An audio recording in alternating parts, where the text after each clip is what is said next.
So thank you everyone for joining us tonight for this talk all about Utah waterways with Greg Smoak. I'm Hunter Klingensmith. I'm the Visitor Experience and Exhibit Manager here at the Swanner Preserve and Eco Center. This event is being presented in collaboration with West Valley Arts, the Utah Museum of Fine Arts, and the Natural History Museum of Utah, all of whom have water exhibits on show in the Salt Lake City area right now. Each of these exhibits, in addition to the Waterways exhibition that's on display here at the Eco Center, is part of Think Water Utah. Think Water Utah is a statewide collaboration and conversation on the critical topic of water presented by Utah Humanities and its partners. Waterways is a part of Museum on Main Street, a collaboration between the Smithsonian Institution, Utah Humanities, and the Swanner Preserve and Eco Center. We would like to thank Utah Humanities, Summit County Rap Tax, Summit County Restaurant Tax, and the Utah Division of Arts and Museums for making waterways and programs like it possible here at the Swanner Preserve and Eco Center. And we would like to thank all of the other sponsors as well who have made the other exhibits in Utah possible as well. We would also like to thank West Valley Arts, the Utah Museum of Fine Arts, and the Natural History Museum of Utah for working with us to make Greg's talk possible. So now let's get to the fun stuff. I want to introduce you to our presenter, Greg Smoak, whose task tonight is to talk about how the larger themes represented in the Smithsonian's Waterways exhibition relate to Utah. Greg is the consulting state scholar for the Utah exhibition tour and has been essential to helping the state team navigate the real complexities of this topic in Utah. Greg directs the American West Center and is an associate professor of history at the University of Utah. His research focuses on the native and environmental history of the American West.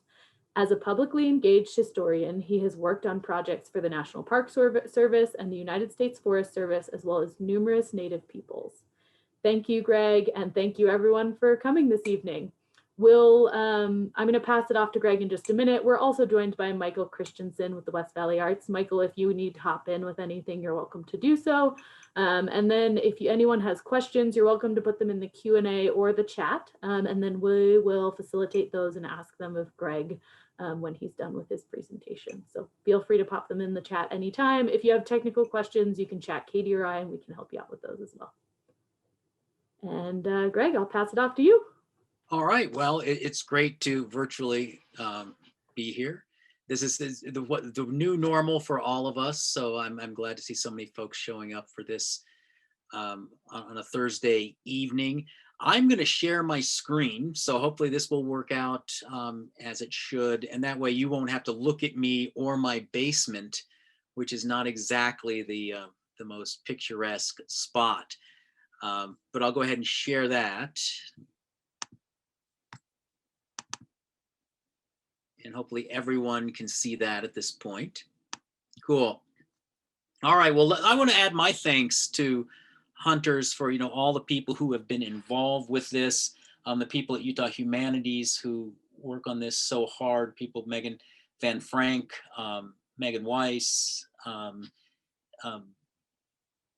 am I blanking? Oh my God.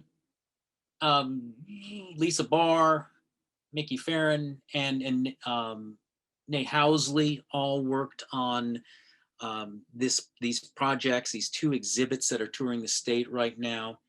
Water is, of course, something that is central to everyone's life, but is something we think about and talk about a lot here in Utah. We are the second driest state in the union. And I'm not referring to liquor laws at this point. I'm referring to aridity. And so water is something that is critical to our lives and something we think about all the time. When we have a dry winter, we're worried about what's happening next summer. We're not just thinking about what's happening right now, whether or not we can go skiing. We also understand that that has an implication down the road. Now, what I'm going to do today is not so much talk about the breadth of the essay I wrote or either of the two exhibits, but really focus on a critical resource that's close to home, one that I love very much, and one that unfortunately a lot of Utahns don't think a whole lot about, and that is Great Salt Lake. And, there's an old saying that someone somewhere is always downstream. And along the Wasatch Front, Great Salt Lake is downstream of everyone and everything. And I think that it's fitting that two of the hosts of this presentation tonight, the Swanner Preserve and the Cultural Celebration Center, really illustrate that point. Certainly folks at UMFA who have been very closely engaged with the land art and the art of Great Salt Lake and the Natural History Museum of Utah, we could also put them in there. But in terms of, in physical terms, both of these institutions are linked very directly to that watershed. When you go to the Swanner Preserve, you are looking out over the wetlands that are the origins of East Canyon Creek that will flow through the Weber River to Great Salt Lake. At least part of them still will. With the Utah Cultural Celebration Center, you're only a few steps from the Jordan River as it makes its way north towards Great Salt Lake. Two different places, two different ecosystems, yet they are certainly linked, right? If we look at this map, this shows all of the drainages of Great Salt Lake. And to the south, the Provo River, Utah and Jordan, then the Jordan River. In the center there, the Weber River drainage, which includes East Canyon Creek. Farther north, the Bear River drainage. All of the water from these drainages ultimately is making its way towards Great Salt Lake. Only a fraction of it will reach it today. The other important factor to think about these areas is that over 90% of the population of Utah lives in this area. Over 90% of Utahns live in an area that drains to Great Salt Lake. And so Great Salt Lake might be our indicator, our canary in a coal mine, a way to think about Utah's water future. Now, for many Utahns, Great Salt Lake is not something they think about a whole lot. It might be smelly, you know, a lot of people say that, or buggy.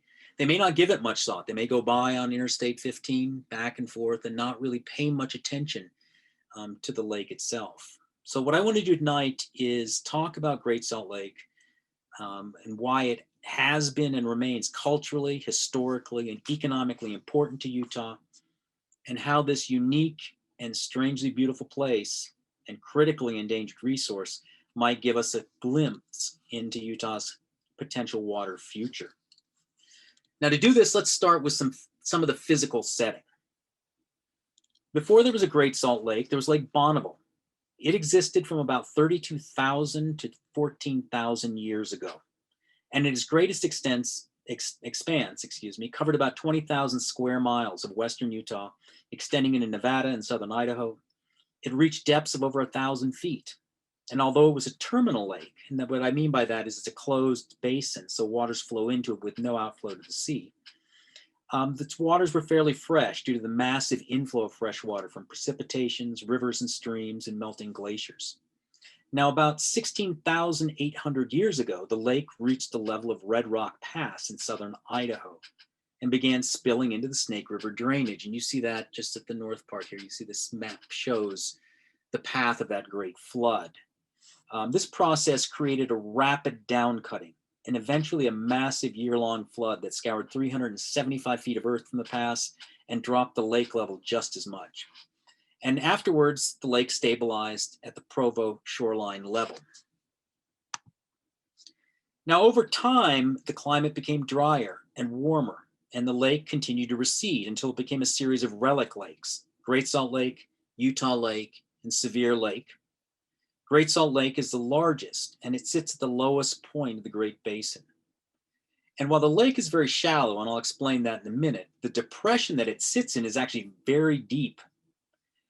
It contains up to 12,000 feet of sediment, right? So it's a deep crevice in the earth, but it's filled with sediment. And on top of that sediment is a very shallow lake. As with all terminal lakes, the volume of water in Great Salt Lake is determined by the balance between inflow and evaporation. Wetter, cooler periods see the lake levels rise, while during droughts, evaporation exceeds inflow and the lake shrinks. Indeed, over thousands of years, the lake has risen and fallen in relation to natural cycles of drought, and it will continue to do so. But the point I want to make now, and I will return to at the end of this talk, is that natural drought cycles no longer are the only factor in determining lake levels. We have a lot to do with it.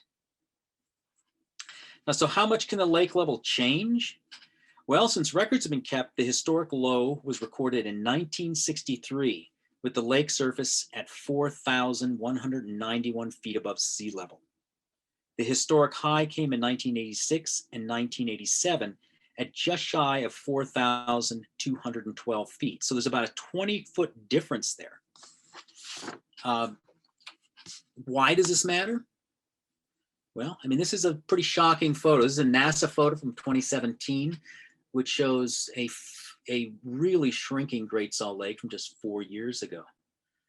The lake bed, the Great Salt Lake's lake bed is shaped like a shallow pan or a plate.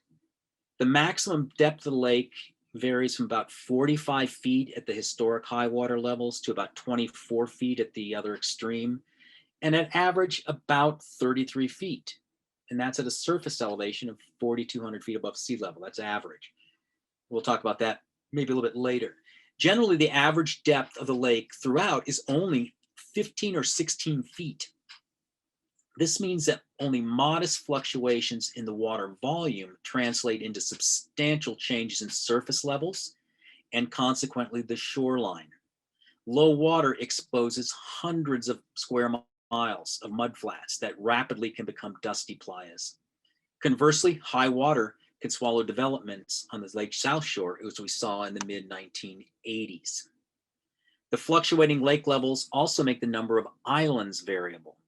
Antelope, badger, Carrington, cub, dolphin, egg, Fremont, Gunnison, Hat, Stansbury, and Strong's Knob are the constants. But there are 6 other named islands that are sometimes submerged at lake levels. At historic low levels, as we are near today, there are actually no islands. All are connected to the shoreline. And this can pose serious threats, especially to some species. Most famously on Gunnison Island, home to, during in season, 10,000 American white pelicans, one of the largest breeding rookeries in North America. Today, the island at times is a fortress for those pelicans, with no natural predators being able to reach them. Today, coyotes and other predators can walk out to the island across mudflats. Now, as you might imagine, something as big and dynamic as Great Salt Lake has shaped the life that surrounds it. The lake's surface area absorbs solar energy, it moderates temperatures, it raises humidity, and it increases rainfall along the foot of the Wasatch. The lake effect also boosts the moisture content of winter storms, helping to create the greatest snow on Earth. The lake is also the keystone of an ecosystem that teems with life, particularly in the wetlands along Great Salt Lake's eastern shore that provide critical habitat for millions of migratory birds each year. And Great Salt Lake has also been central to human life for millennia. Many Great Basin peoples, these are Numic-speaking peoples, referring to their languages, Shoshones, Utes, Paiutes, have a story that explains the creation of tribes and their ties to their homeland. While the details differ, the tale's protagonist is invariably Coyote, the trickster figure who represents the vagaries of life and all their joys and miseries. In one version, Coyote encountered a young woman who invited him to her home on an island in the middle of a great lake. Coyote stayed with the girl and her mother for some time, and soon both were giving birth to countless children. One day, Coyote returned from hunting and the babies were nowhere to be seen. The 2 women told Coyote that he must leave immediately and take with him a woven basket. They warned him not to look inside. As he traveled, the basket got heavier and heavier, and Coyote could not control his curiosity. He repeatedly stopped and lifted the lid. Each time, a group of babies came springing from the basket. Some were the Shoshones, others were Utes, still others were Paiutes. The Goshute people of Skull Valley, southwest of Great Salt Lake, say that the very last baby to escape was covered with dust. He was Goshute. He is tougher than other people. Now, while the desert west of the lake presents many challenges, which the Goshutes themselves recognize, in fact, people have lived along Great Salt Lake for at least 10,000 years. Before the advent of Euro-American colonization, the population was greatest during the Fremont period, 800 to 1100 years ago. The wetlands along the lake's eastern shore were the greatest resource. Fremont people combined farming and foraging, and they lived in villages filled with pit houses. You will see a photo of that in a moment. Now, there was a general decline in farming after 1300, but the population remained fairly strong along the lake until the 1600s, when archaeologists say that the population dropped rapidly, perhaps as a result of epidemic diseases, which were associated with European colonization farther to the south. Now, the big village at Willard was one of the largest of all Fremont sites, and it was erased by the expansion of Euro-American settlement. When the Mormon pioneers arrived, more than 70 mounds that marked the remains of Fremont pit houses were clearly visible over an area of about 25 acres. The same characteristic that nurtured native life also made the area ideal for Euro-American farming. Longer growing seasons due to its proximity to Great Salt Lake and its moderating influence. Wetlands also provided many resources, including waterfowl. Now, over the years, as farms expanded, the mounds were systematically leveled, and by the early 20th century, only a few remained. They were the subject of archaeological excavations that ended in the early 1930s, and ultimately the site was leveled to fill the dikes of Willard Bay in the 1950s. The site is now under the North Marina of Willard Bay State Park. Now, after the Fremont period, of course, Shoshones, Goshutes, and Utes lived along the lake or within its larger system. Farther to the south in the Utah Valley, and great fisheries existed as part of this system that flowed eventually to Great Salt Lake. Now, the first Euro-Americans to visit Great Salt Lake were fur trappers, although who was first to, quote unquote, discover the lake is a matter of dispute.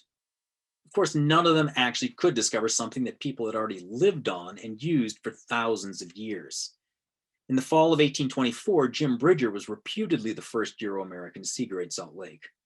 The Taos trapper Etienne Provost was in the Salt Lake Valley earlier, and some think he actually saw the lake first, although he never made this claim.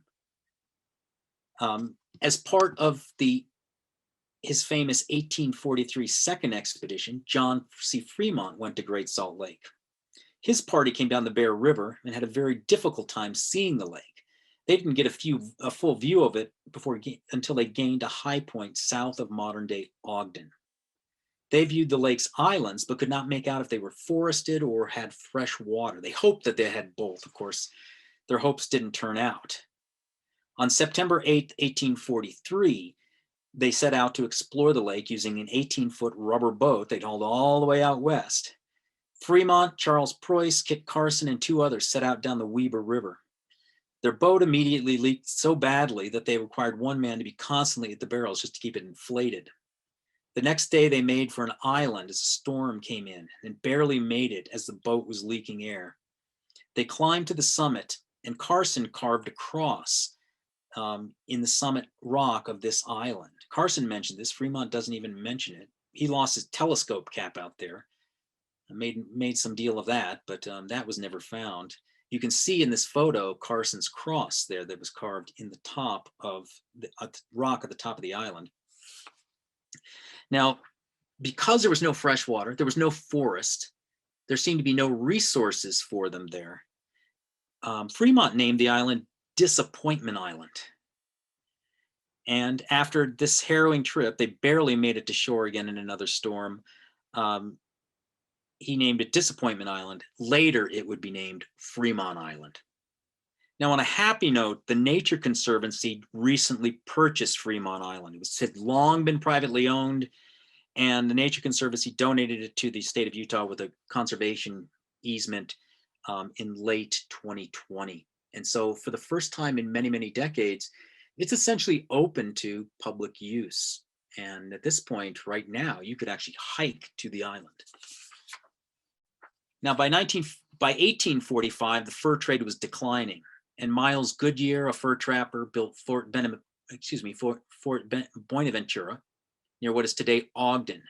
becoming the first non-native resident of what is today the Wasatch Front and the Wasatch Oasis Zone, as I describe it in the essay. He sold out to Mormon pioneers in 1847. Now, for the pioneers, Great Salt Lake was a source of fascination, wonder, and salt, a necessary resource. Brigham Young led the first trip to Great Salt Lake just a few days after the pioneer arrival in the Salt Lake Valley in July of 1847. Erastus Snow reported that the group had a quote-unquote fine bathing frolic. He continued, the water was warm and very clear and no salt, and so salt that no fish can live in it. The waters of the ocean bear no comparison to those of the lake, and those that could not swim at all floated upon the surface like a cork. The group also gathered some fine white salt off of the rocks, and salt was a critical resource. Within 2 weeks, a second expedition went to the lake to gather it. And over a 4-day period, men extracted 125 bushels of coarse white salt from a thick bed on shore. Since this salt was very bitter, and the quality was so low, they began a boiling operation. And that produced a much better quality of salt. So by the spring of 1850, the first permanent salt boiling operation was established on the lake's south shore. Now, even as the salt industry developed, the wonder of the lake still attracted the new settlers. July 4th, 1851 marked a mass visit to the lake at Black Rock by nearly the entire city. It was a 2-day excursion because it was a 35-mile round trip. And what we can do in minutes today, of course, took a couple of days by wagon. Now, it was during the early years of Mormon settlement that the first comprehensive survey of the lake, led by Captain Howard Stansbury and assisted by Lieutenant John Gunnison, was made. This was an enormous task, and it was carried out over the winter of 1849-1850. Stansbury and his crew set up numerous triangulation stations, including one at the summit of Gunnison Island. And they literally dragged a Gunther surveyor's chain all the way around the lake. And that survey chain is about 66 feet, not about 66 feet, it's exactly 66 feet long. You can imagine doing that all the way around something the size of Great Salt Lake. Albert Carrington, a Mormon pioneer, was hired on and did much of the actual surveying. They used a little skiff that they called Sally, but often marched overland. And many of the names associated with the lake that we think of today were given by Stansbury, right? The range and the island that are named for him, Gunnison, Carrington Islands. He renamed Disappointment Island, as I mentioned, Fremont Island. Now, this was brutally hard work. And the way that Stansbury described it, I think, gets at some of the difficulty that people today have in seeing the lake. We don't go to this extreme, but it takes some work to love and to understand Great Salt Lake, and I really encourage you to do it. So this is what Stansbury wrote. At one point, he said, owing to the character of the ground, the past week has been one of unusual exposure and fatigue. The difficulty of approaching the shore, the immense extent of the arid sand plains, together with the distance to water and fuel and the labor of obtaining them, have made the duties of the boat's crew, who have been constantly wading in the brine of the lake or plunging or floundering through the deep soft mud of the marshes, extremely arduous and harassing. The task of the shore party has been no less onerous, owing to the great distances between camp and their work, the glare from the dazzling white sand, the incessant annoyance of gnats, and the want of proper food and shelter. Maybe that doesn't make you want to visit Great Salt Lake, but I still encourage you to do so. As I said, it really takes some effort to see the lake even today. And if you make that effort, it certainly will be recorded. Now, in certain places, though, the lake is fairly easy to see, despite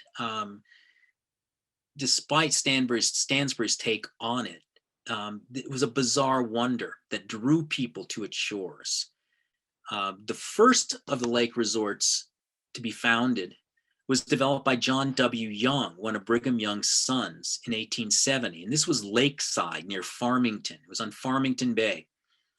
It was close to the railroad, but it had marginal beaches. And when I say marginal beaches, I mean really marginal beaches, mud flats, basically.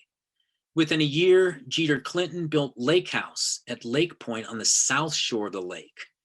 The south shore of the lake always had the better beaches, the only clean sand beaches, really. Better beaches, but until the railroad was built there, Young had the advantage. Now, the steamer of City of Corinne would be based at Young's resort, Lakeside. Now, by 1875, the Utah Western Railroad reached Clinton's resort, and it became the dominant attraction. The City of Corinne was renamed the General Garfield, and it was based there. 3 years later, after a competing resort was built at Black Rock, the General Garfield was beached, and the boat became the basis of its own resort. The railroad brought tourists to Black Rock, and eventually, in 1887, the railroad bought out Doris's place and developed Garfield Beach. Again, it had the major advantage of being the only clean sandy beaches on the entire shore. So Lakeside, the original resort, could not compete and closed by the late 1880s.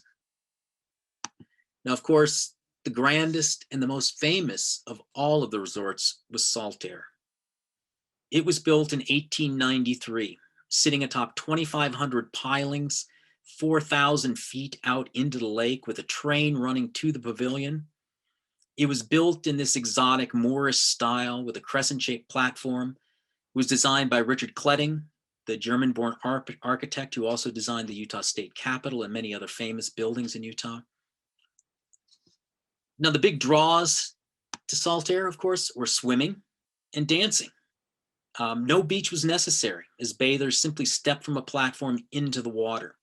The draw was floating like a cork on the saline water. And you see that claim right there, Saltaire, try to sink. Now, the dance floor in the main pavilion was also a major attraction. It was billed as the largest in the world, although the Coney Island resort, Coney Island in New York, claimed the same. Then dances drew huge crowds. At one point, the Charleston was banned for fear that the dancers stomping down in unison might collapse the entire structure. Now, over the years, more and more attractions were added, including a roller coaster, a Ferris wheel, power boats, a game midway. Still, swimming and dancing remained the major draws.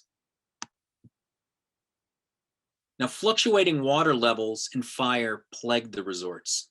Between 1893 and 1905, the lake receded to near historic lows.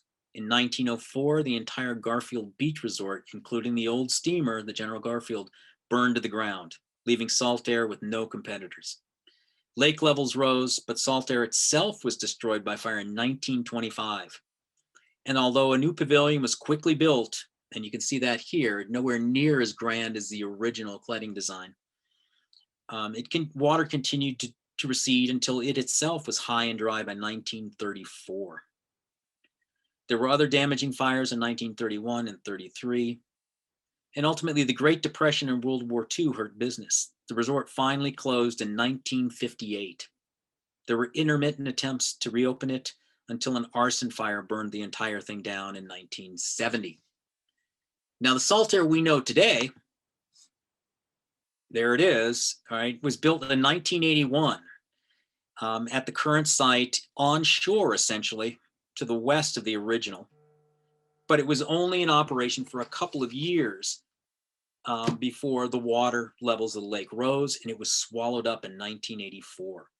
5 feet of water eventually covered the main floor. When the water receded, it sat vacant until it was bought in 1991 and reopened as a concert venue, which it remains in that context today.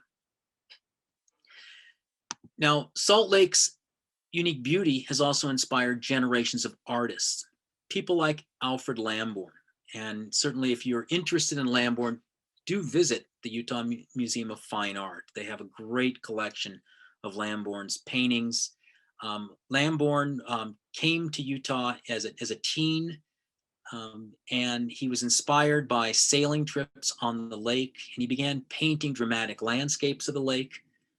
Most famously, he attempted to homestead Gunnison Island in the 1890s, and that could be an entire lecture in and of itself. But you can see how this grand landscape inspired artists. Now, of course, the most famous work of art associated with Great Salt Lake is undoubtedly Spiral Jetty, Robert Smithson's 1971 work, arguably the most famous piece of land art in the world, and a piece of art that brings people from around the globe on visits each year.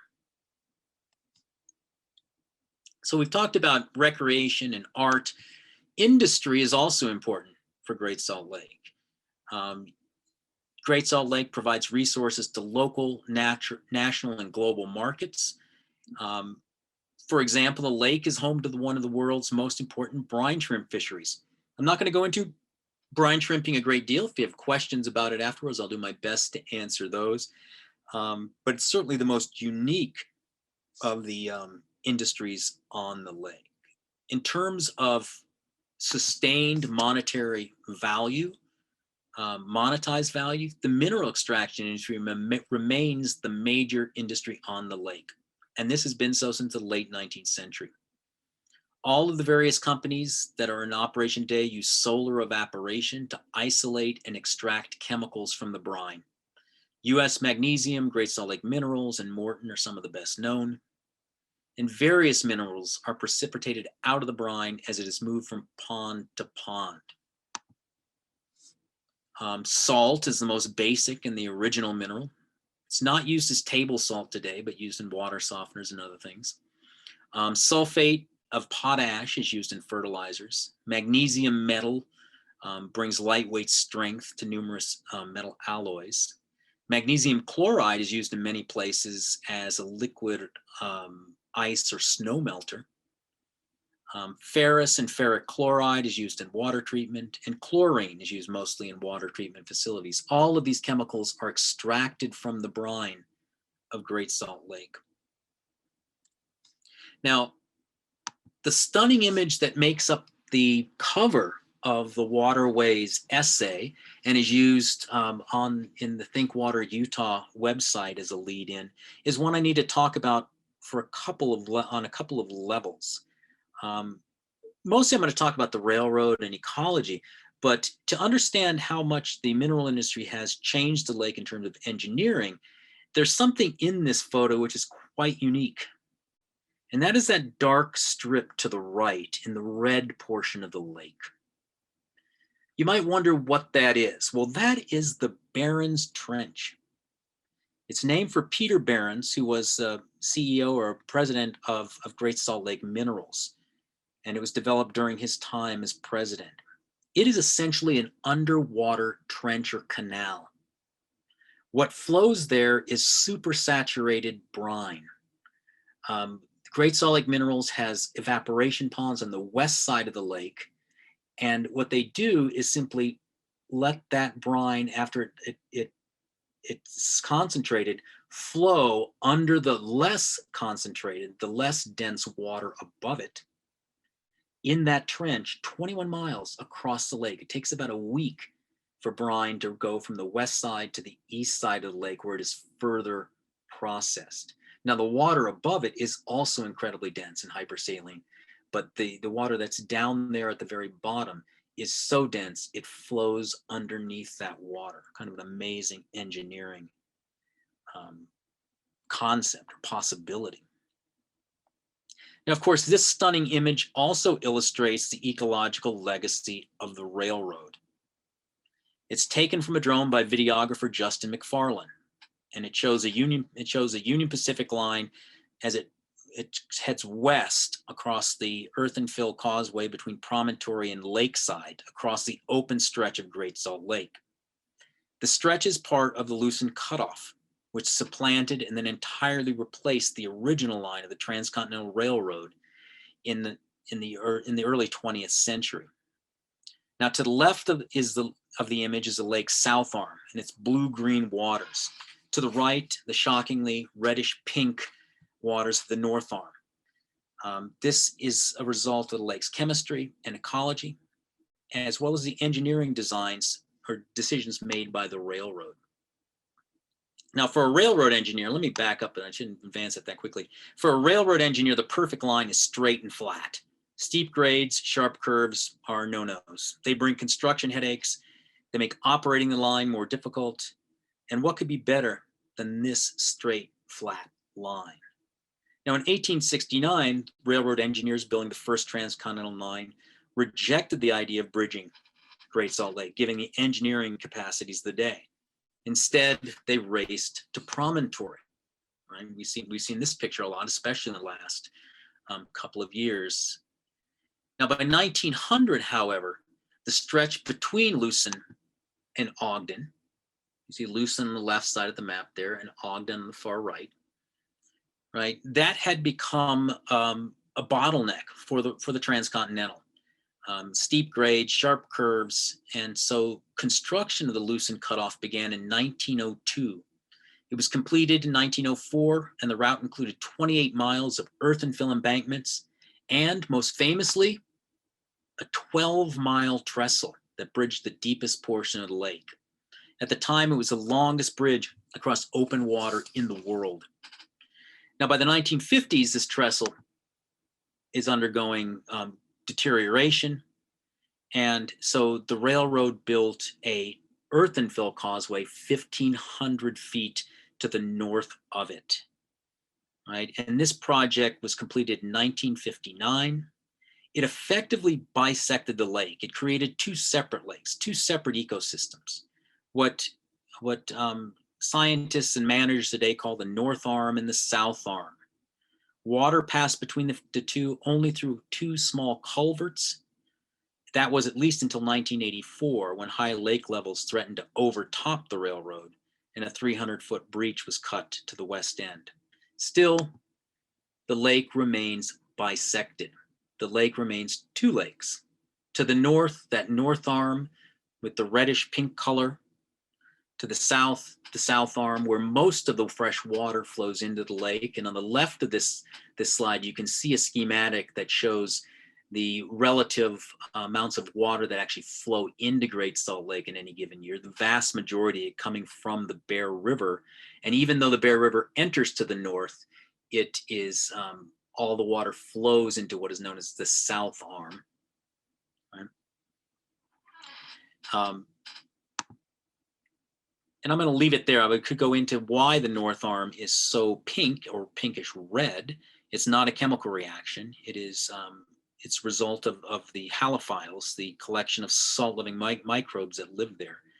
But I'm getting a little behind, so I want to make sure that we have some time for questions. So I'll move on. And I'm going to get on to the gist of why this is important to understand so much about the lake, its history, and its current importance to our state. Now, today, the two greatest challenges to Utah's water future are population growth and climate change. Great Salt Lake reflects these changes perhaps faster than other places. And unfortunately, it can act as a kind of a canary in the coal mine, an indicator of a crisis that we must pay attention to. Now, Utah is one of the fastest growing states in the Union. The first census in Utah was conducted in 1850, and there were a little over 11,000 non-Indigenous inhabitants of Utah Territory. A half century later, in 1900, the state of Utah, the new state of Utah, was home to 250,000 people. But it was not until 1970 that the state crossed the threshold of 1 million residents.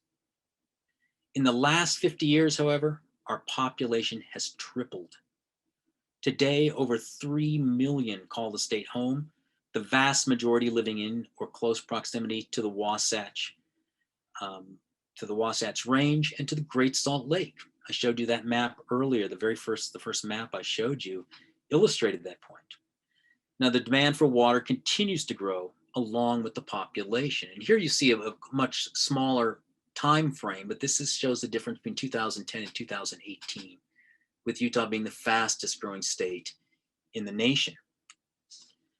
Now, at the same time, we're getting warmer. Our planet is getting warmer. Since the beginning of the Industrial Revolution, greenhouse gases, CO2 being the principal among them, have trapped an increasing amount of the sun's radiant energy in our atmosphere.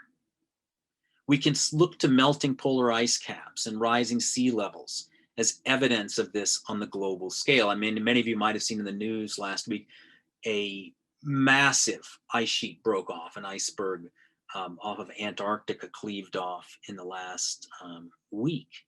But you know what? We don't have to look that far. We don't have to look to Antarctica for this evidence. Much closer to home, we can see it. Many areas of Utah have warmed by more than 2 degrees in the last century.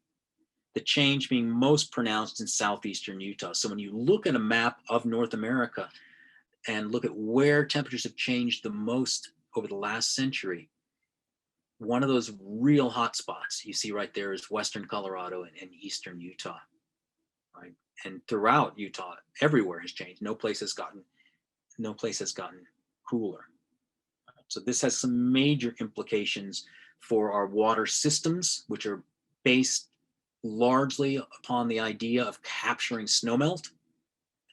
And so as temperatures warm, those systems are far less efficient. More rain comes, more precipitation comes in rainfall, and we're not really equipped to capture that.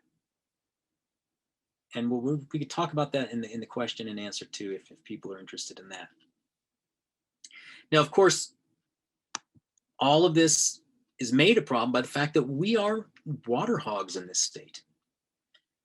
It doesn't help that Utahns use more water than nearly every other state. Year to year, per capita domestic water use in Utah trails only our neighbors, generally in Idaho, and sometimes Nevada. Sometimes Utah switches back and forth between second and third, right? But the vast majority of our domestic water consumption, actually goes to water lawns. Only about 4% of domestic water consumption in any given year is actually used within a home, for washing, for cooking, for cleaning, for bathing, right? That's about 4%. Most of the rest is going to go towards watering our lawns and external watering. Okay. Now, what this means though is that the water, as we get a growing population, we have warming temperatures, which means we lose water, we lose capacity in these systems. One of the major casualties here is Great Salt Lake. Great Salt Lake is vulnerable because it possesses no guaranteed water right. In water law, there's a thing called an in-stream flow claim. And that means basically the water that is allowed to flow through a system to sustain life. It's not being allowed to flow through a system so that the water can be put on crops or it can be used for municipal or industrial purpose. It's simply there to keep an ecosystem alive. Right? Great Salt Lake does not have any in-stream flow claim and has no guaranteed water right. By 2016, the lake's level was precariously close to historic lows and actually dipped below it in the North Arm. The photos you see here are from 2011 and 2016. Now, a study conducted by Utah State University, released in 2016, concluded that diversions of the lake's principal water sources, the Bear River, the Weber, and the Jordan River, were largely responsible for reducing its volume by half and dropping its surface elevation an estimated 11 feet. What does that do? Well, it exposes up to 550 square miles of mudflats. Future projects to supply the urban Wasatch Front include the proposed Bear River Development Project, and they will potentially lower lake levels even more. Now, last Monday, I went to the USGS website, and you can do this yourself, and I looked at what the lake's surface level was. Well, the lake's sitting at 4,192.68 feet. That's 7 feet below average. Remember, 4,200 feet is considered average. This was a benchmark set by the state legislature in the 1980s, so it's pretty arbitrary, but it's what we consider average in terms of lake management. So it's 7 feet below average and only 1 foot from the historic low water mark. Vast areas of the lake bed are exposed, including the Northwest Playa, leaving Gunnison Island high and dry, as I mentioned. The white pelican rookery there is now vulnerable to predators. Now, this is not to say that unusually wet periods won't come again. Undoubtedly, they will. And the lake will rise temporarily. It will. But as long as Great Salt Lake has no guaranteed inflow, as long as urban development and water diversions increase, and as long as our climate continues to warm and reduce water supply statewide, the long-term forecast for Great Salt Lake can only be downward. Now, what does this mean for us? What does it mean? What would the future look like for Great Salt Lake if we do nothing? Well, Great Salt Lake is not the only threatened terminal lake in the world. In the US and around the globe, there are many others at risk. The culprit is usually the same: diversions from the inflow. Perhaps the best known case is that of the Aral Sea, right? And you see it here on the border of Kazakhstan and Uzbekistan. Once the fourth largest lake on Earth, it was roughly 10 times the size of Great Salt Lake. But beginning in 1960, massive diversions of the rivers that fed the Aral Sea went to water some 5 million acres of cotton and other crops. With no guaranteed inflow, the lake's water levels began to drop, so that by the late 1990s, nearly 90% of the Aral Sea was dry. It was a desolate playa. And you got these surreal images of these large fishing boats just perched seemingly miles from any water. Right? The productive fishery was gone, and winds stirred up a toxic mix of dust and pollutants that fouled the region's air. Now, could Great Salt Lake become another Aral Sea? Perhaps. Recent studies suggest that Utah is already moving in that direction, but also that it's not too late. Researchers at Brigham Young University have found that 90% of the dust in the air along the Wasatch Front originates in the dry lake beds of Utah's West Desert. This impacts air quality along the Wasatch Front, but for those of you up in Park City, it also means that mountain snowpacks are affected. Another study conducted by atmospheric scientists at the University of Utah identified dust plume hotspots all around Great Salt Lake, including now dry Farmington Bay, which lies between Antelope Island and the suburban communities of Davis County. The study concluded that if the lake level was maintained at only 4,200 feet, that average, 75% of these problem areas in Farmington Bay would be submerged and would no longer produce dust to fill our air. Conversely, if we do nothing and let lake levels continue to drop, more dust generating hotspots will return. And there's a lot potentially more to be lost. A 2019 study commissioned by the Great Salt Lake Advisory Council found that the monetized economic impact of a drying lake could lead to a yearly loss of $1.7 to $2.2 billion to the Utah economy, as well as a loss of up to 6,500 jobs. While the decline of the mineral industry would account for more than half of these losses, declining lake levels would also impact recreation, including Utah's greatest snow on Earth.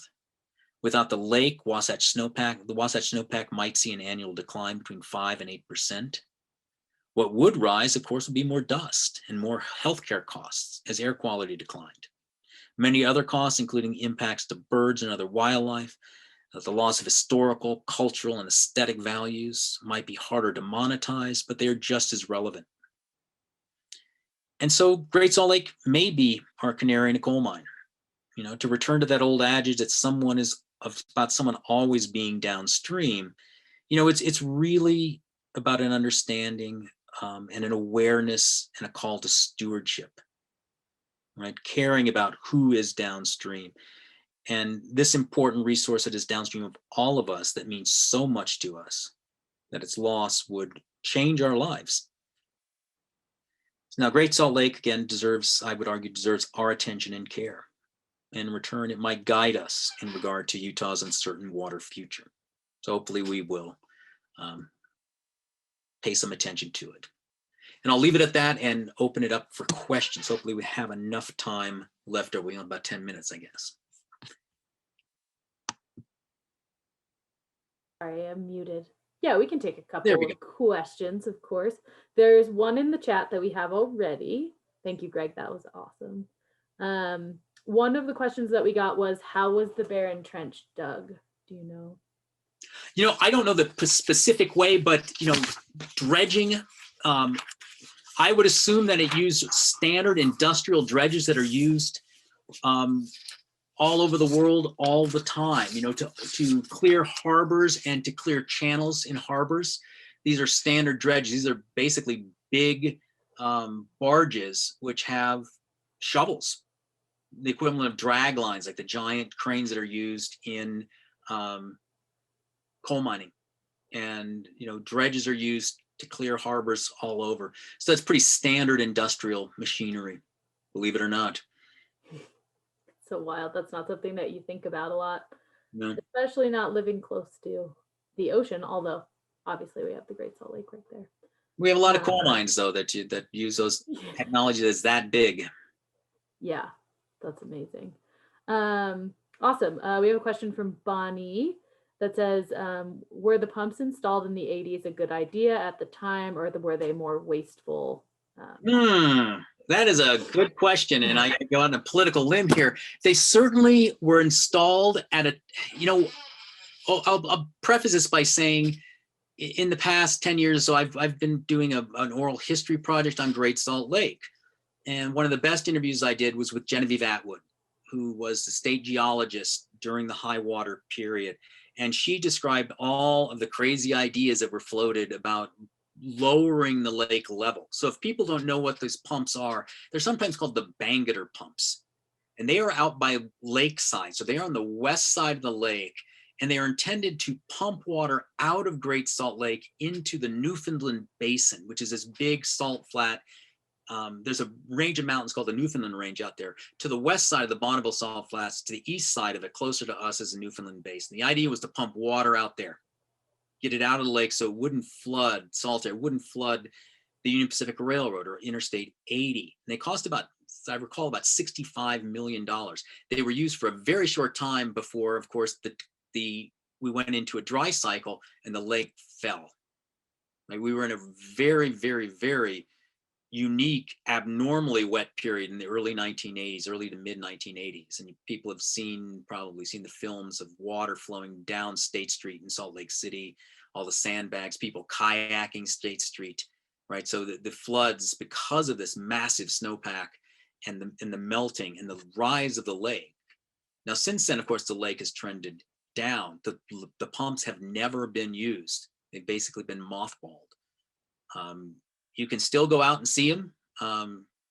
It's not easy to get there, but if you know what roads to take, you can get out there. And I've been out there a number of times, but they are, in terms of their effectiveness, no, I guess they probably weren't at that point worth the money, because they really didn't substantially lower the lake level. It was already trending down, but from the perspective of the state government, of course, was we have to do something about it.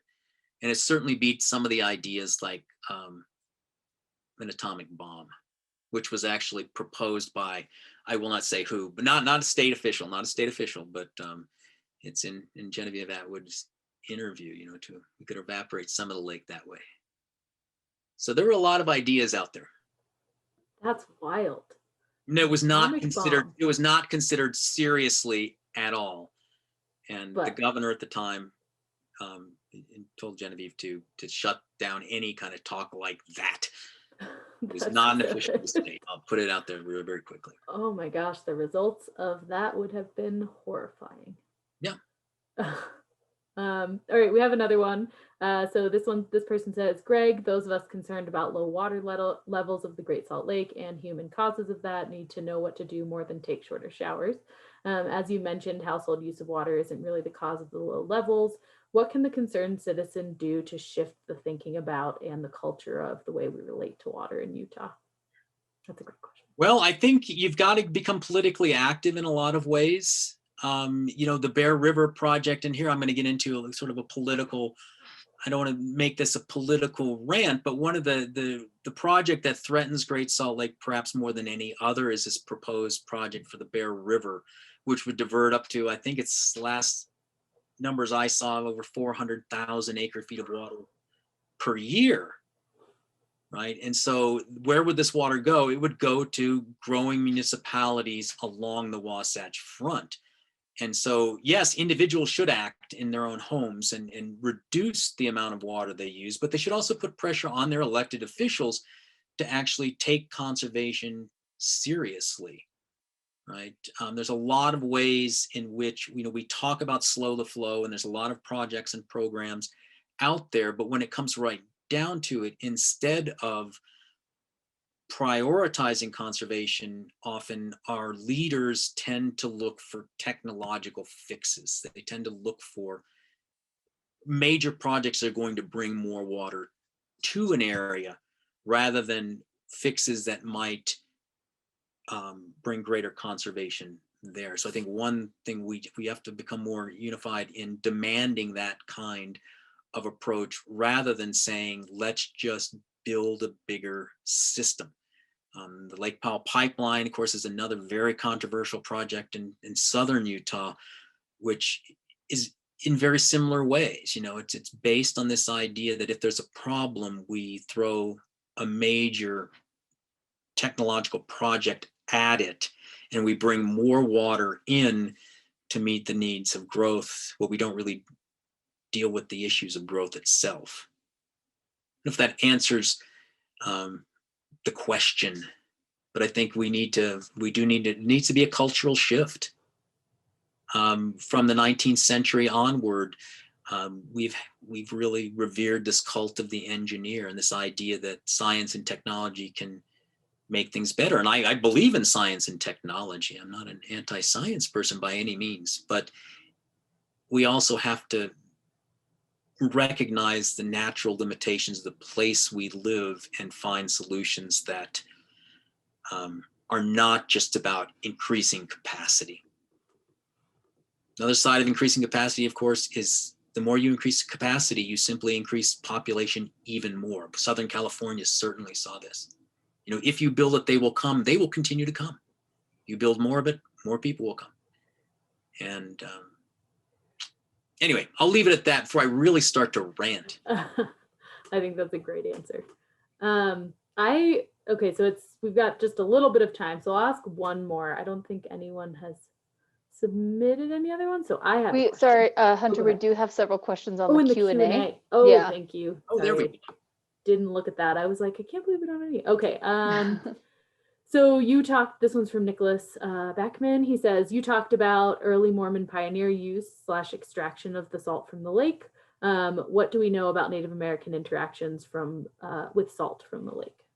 Well, we know that Native people did use salt from the lake, that they would boil it down and use it as anyone else did. In terms of their food procurement strategies, however, the types of what am I trying to say? The type of food preservation was not done in the same way. Seasonal rounds meant that they weren't storing stuff for winter in the same way that perhaps Euro-American pioneers were. So the amount of salt that was necessary was less than it would be for Euro-Americans. I can very quickly say to Jennifer Hill, is there a place to access these oral histories? Yes, the University of Utah Marriott Library and the Utah Division of State History were both partners in the early part of this, and so the early interviews are there. I can also, this is a great time to say this, I will send everyone who registered or who signed on tonight a follow-up email, probably sometime later tomorrow, that will include any resources that Greg discussed during his lecture. So we can link to the access to those oral history essays or oral histories, and then also to Greg's essay. Let's see, do you want to take any more, Greg? What do you think? Well, do we have time? Yeah, I think I set it to that we could go until 7:45 in case you wanted to go a little farther, but it's also up to you. So Andrew says, seems that California has ensured minimum river flows on the basis of salmon and other environmental impacts. Do you know if there's a state or federal EPA rule? Can the EPA help? Not really, right? I mean, it does come down to the state. California has far greater environmental regulations. When I say greater, I mean more stringent environmental regulations than other states, to the extent that with emissions on cars and so on. Utah does not have to follow those. And, you know, it could get into a long spiel on water law in Utah and prior appropriation, and how, you know, the appropriation of watersheds and how that water is no longer really in play. It's fully allocated in many cases, over allocated in some. And so, you know, this idea of developing the Bear River system runs into that issue. You know, so we're going to build more dams, create more storage. One thing that is possible in the future here but we'd have to decide politically to do this, would be to transfer water rights again to Great Salt Lake. Where would they come from? Well, as we expand our urban areas, we are actually doing that at the expense of many agricultural areas. And like everywhere else in the American West, the vast majority of water use in the state of Utah, over 80%, is for agriculture. And so transferring that to municipal use is something that is a constant process in many places, but doing it in a way that also might ensure flows that sustain life in places like Great Salt Lake is going to be, you know, a political question that we have to address. Awesome. Let's see, what else? There's been a push for growth in industry in Utah. Is anyone considering resource availability and capacity? I think a lot of people are considering it. Again, though, this gets us to, these are political questions. If we listen to our political leaders and what we hear mostly, it really is, you know, this constant idea that there has to be more growth. And that's understandable, right? Utah has a lot of families, it's fast, its population is growing fast. There's a lot of people coming into the state. One of the reasons people come here is because of its growing economy. We just saw, I think in the last week, Utah was ranked number 2 or whatever in states to move to, and largely because of that economic growth. But the issue of resource availability and capacity is something that gets lost in all of that. You know, here's all these great things that happen, but should people be living in some of the places, you know, they are? And can they continue to live in places, and can you continue to see growing populations in those places? That question rarely gets asked. I mean, that's the issue. And when it does get asked, often, what I said before, is that you get people who the standard answer often is, well, we just build a bigger system. We build more capacity. And you get ideas that, of course, then lead into, you know, technological answers, but also political answers. I'm going to get myself in more trouble here, but, you know, in the last legislative session, right, the state of Utah created a Colorado River Commission.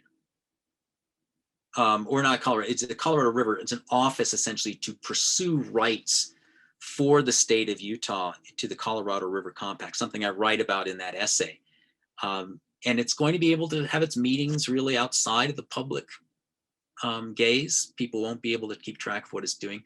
A lot of folks are very concerned about that. On one level, yeah, Utah is in a competition with other Western states over the meager resources, really, of the Colorado River Basin. And this has been going on for a century now. But on the other, you know, the idea is to secure as much of that resource as possible for Utah and put it towards these types of developments, whether these are sustainable or not.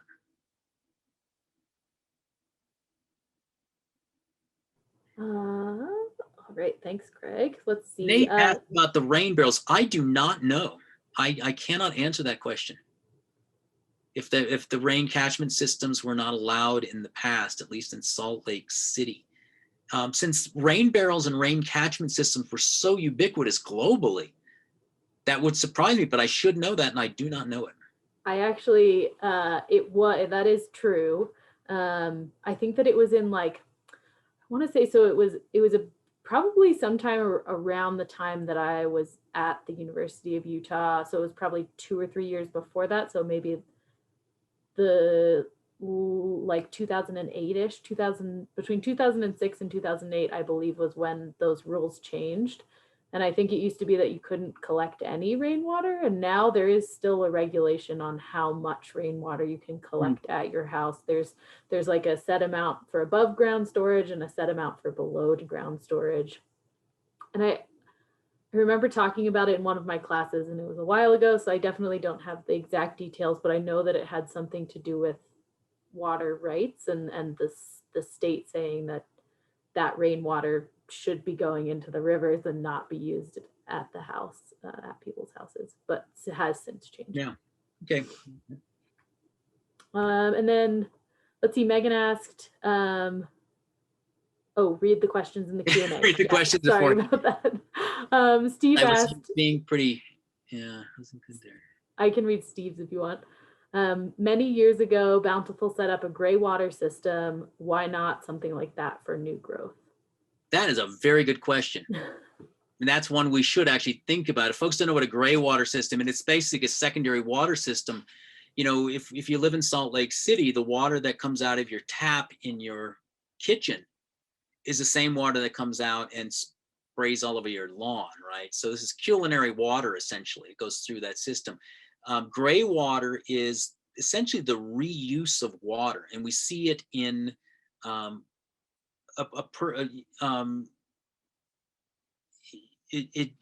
gray water is set up. It's a way to recapture water that's been used, where it doesn't necessarily have to go through that process in order to make it culinary water where people can drink it, but you can put it on lawns. We see this in golf courses. In some places in Las Vegas, there's actually a golf course on the west side in Salt Lake City out by the sewer plant that uses the water, reclaimed water from that plant to water the greens and to water the grass there. So that's what a gray water system is. That is one way to conserve water. That's a great Megan question. said, you mentioned that the state isn't set up to capture rainfall. Can you talk more about that, please?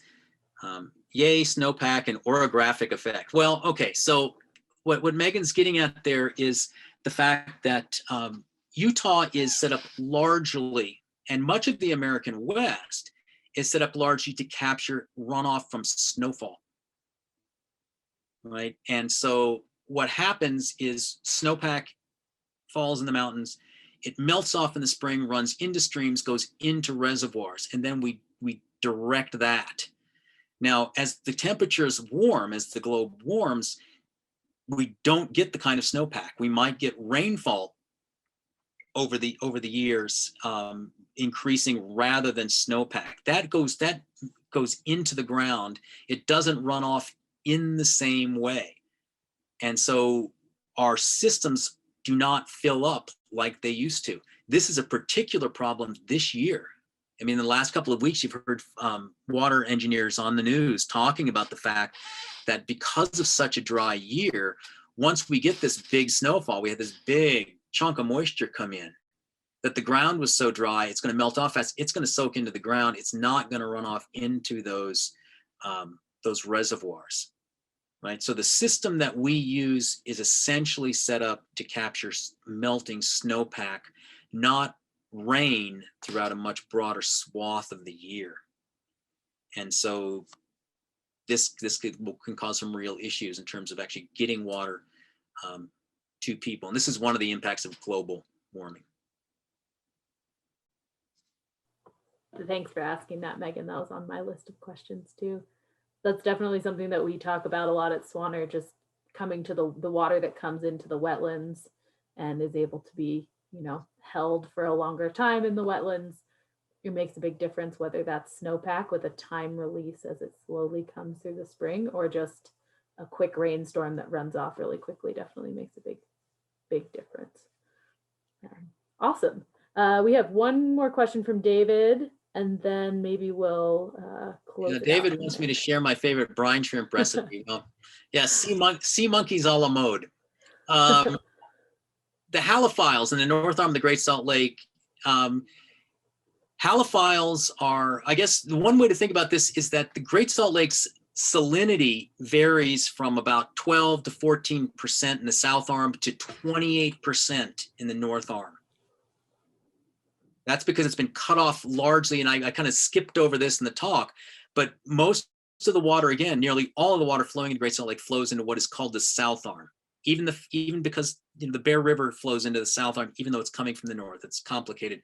But the north arm is on the west side of Promontory. And so it's cut off by the Earthenfell Causeway. And what happens then is that water's become hypersaline to the point that it really can't, the salt's percolating out of it because it's so saline, 28%. Seawater is 3.5%.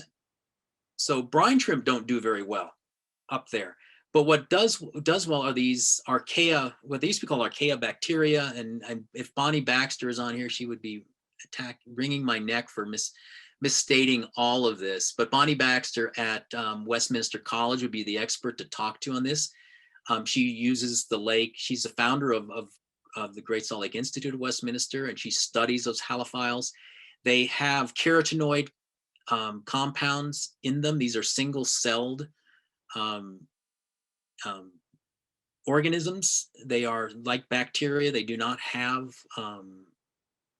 nuclei, but they have carotenoid compounds in them that give off that reddish, pinkish tint. And one of the things that Bonnie does is study how they survive the extreme UV rays in the north arm of the lake. And there's a potential there for discoveries, including how to use those compounds or those chemical processes to protect human beings from, say, skin cancer, right? Because it's the same kind of rays that cause cancers. These little organisms can survive in an extreme way. And so that's why the halophiles are up there in the north arm, why the north arm looks the color that it does. And it's strikingly pink and red at times. And certainly the cover of the essay, you can see that. Yeah, it's so amazing that it can, just putting that causeway there can have that. It is one of the, it essentially creates two lakes. Yeah. With only, I can't believe there are only two, or there were only two small ports between the two. And that's gotten over the years. Of course, they cut about a 300-foot gap in the 80s where water could flow through, and there was some interchange then, some evening out, but it's very limited. At the same time, right now the causeways are sinking, they're subsiding, and so in other talk I've done on Great Salt Lake, I have photos of the culverts, the two of them that were there, original ones, and when they were first put in, you could pass a boat beneath them, you could drive back and forth. Wow. And today they are right almost to water level. They've subsided so much. And so one of them was closed permanently the UP Union Pacific was given permission to close it permanently, just for structural stability. And others, the other one is open, and then there's one farther, the big gap farther out. Wow. What causes them to sink? It's the weight of the fill and the weight of the trains over the years. It's just sinking down into, remember, this is the bed is all sediment, right? And so you could drive pilings into it. You can build it with all kinds of fill, but still the weight of it over the years makes it subside. It's the same kind of process that was taking its toll on the trestle. By the time they were last using the trestle back in the late 1950s, before they stopped using it, the trains had to go at very, very slow speeds across it because it just wasn't safe to go very fast. And of course, the pilings starting in the early 90s of that old trestle were pulled out and have been salvaged. And there was a company that was salvaging all those. They were redwood trees, essentially from California, that were brought in, and thousands of them to make the 12-mile long bridge. So then to be used for other building materials. There's probably some of them in homes that look like old barns in Park City today. I believe it. Yeah. Well, awesome. Thank you so much, Greg, for this wonderful talk. Thank you to everyone who is joining us. I did throw a survey for this talk into the chat, so if you wouldn't mind taking that survey, we'll also send a link to that survey in the follow-up email that you'll receive. That follow-up email will come from Swanner Eco Center at usu.edu, so look for that. And I'll send any resources that Greg has or Megan has that she would like for me to include. Please come and visit the Waterways exhibit at Swanner Eco Center and all of the other water exhibits at the Natural History Museum of Utah, at the Utah Museum of Fine Arts, and at West Valley Arts. They are all exciting and all have great water aspects to them. So please come and visit. And thank you so much to everyone for joining. Thank you, Greg. Thank you, Katie, Megan, everyone else who helped make this possible. All right. Thanks. Bye, everyone. Have a great night.